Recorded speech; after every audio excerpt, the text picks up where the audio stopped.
Thanks, Michael. Now, June the 11th is an especially big day, or should I say night, for one particular group of Londoners. And no, I'm not talking about the election again.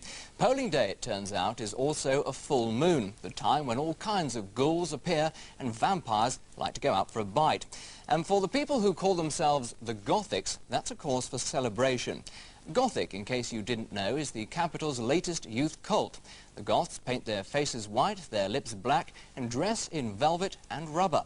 Count Dracula gets their vote, and Tonya Higgs has been investigating their rather shadowy world.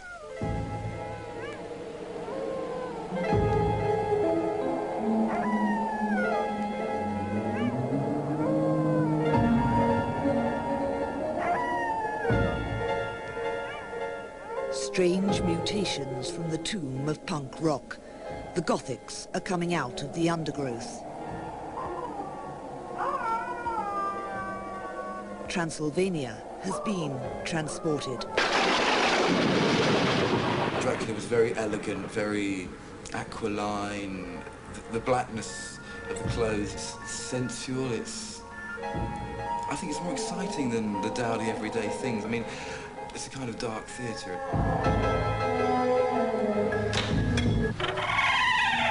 Welcome to the House of Shadows.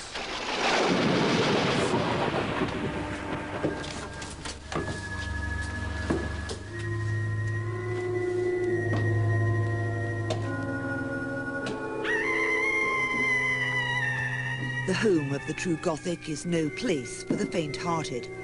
In a shrine to the worst excesses of Bram Stoker and Edgar Allan Poe, the Goths congregate to hear from the man they call the Screaming Master. Wretch infamous to whom I'm bound, like the convict to a chain.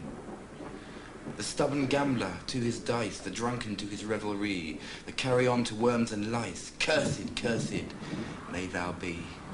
I don't tend to get up very much during the day. I've never got on with sunlight.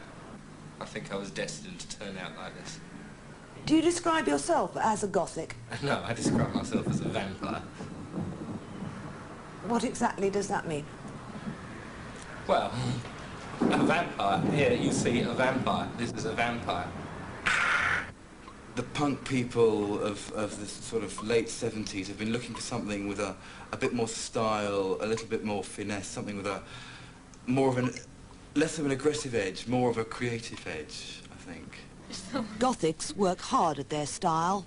In a cave of treasures buried off Kensington High Street, Dave Vanian, lead singer with The Damned, has his own dark corner. And in the set that he created, the bride of this latter-day Dr. Frankenstein dresses a stream of Gothic maidens. It seems the market for the classic Wicked wardrobe is growing. We get all different kinds of people, all ages. We've had women 65 buying our outfits. I try to use very feminine fabrics, laces, satins, and I just hopefully makes people, when they're wearing dresses, very feminine. Can you understand that for some people, for outsiders, the whole thing can have a little sinister, its links with the occult, with black magic? Those kind of things where you see things on the surface, all these skulls or whatever, and people get a little perturbed by it. Although I think in England, they tend to be quite free-thinking. People have gotten used to it now. You know, they realise that it's much more of a stylish thing rather than people practicing black magic in their bedrooms all over the world.